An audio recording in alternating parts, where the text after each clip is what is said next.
भारतीय टीम के नामुनासिब रवैये पर पाकिस्तानी टीम मैनेजर ने बाकायदा एहतजाज रिकॉर्ड करवा दिया। पीसीबी के मुताबिक मैनेजर नवीद अकरम चीमा ने मैच रेफरी के रवैये पर बाकायदा एहतजाज रिकॉर्ड करवाया।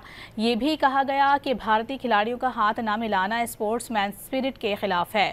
जराये का कहना है कि भारतीय टीम और मैच रेफरी एंडी बायक्राफ्ट के नामुनासिब रवैये के बाद पाकिस्तानी टीम के मैनेजर नवीद अकरम चीमा मैच रेफरी के पास गए और उनसे कहा कि ये मैच स्पिरिट के खिलाफ है। इस हवाले से जराये ने दावा किया है कि मैच रेफरी ने पाकिस्तानी टीम मैनेजर से जवाब में कहा कि उनसे इस तरह करने की दरख्वास्त की गई थी।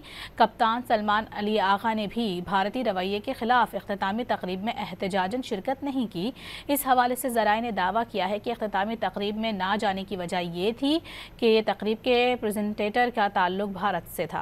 भारतीय टीम के नामुनासिब रवैये पर पाकिस्तानी टीम मैनेजर ने बाकायदा एहतजाज रिकॉर्ड करवा दिया। पीसीबी के मुताबिक मैनेजर नवीद अकरम चीमा ने मैच रेफरी के रवैये पर बाकायदा एहतजाज रिकॉर्ड करवाया। ये भी कहा गया कि भारतीय खिलाड़ियों का हाथ न मिलाना स्पोर्ट्समैन स्पिरिट के खिलाफ है।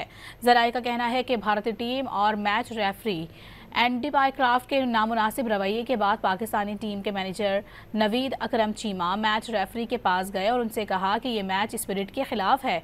इस हवाले से जराये ने दावा किया है कि मैच रेफरी ने पाकिस्तानी टीम मैनेजर से जवाब में कहा कि उनसे इस तरह करने की दरख्वास्त की गई थी। कप्तान सलमान अली आगा ने भी भारतीय रवैये के खिलाफ इख्तितामी तकरीब में एहतजाजन शिरकत नहीं की।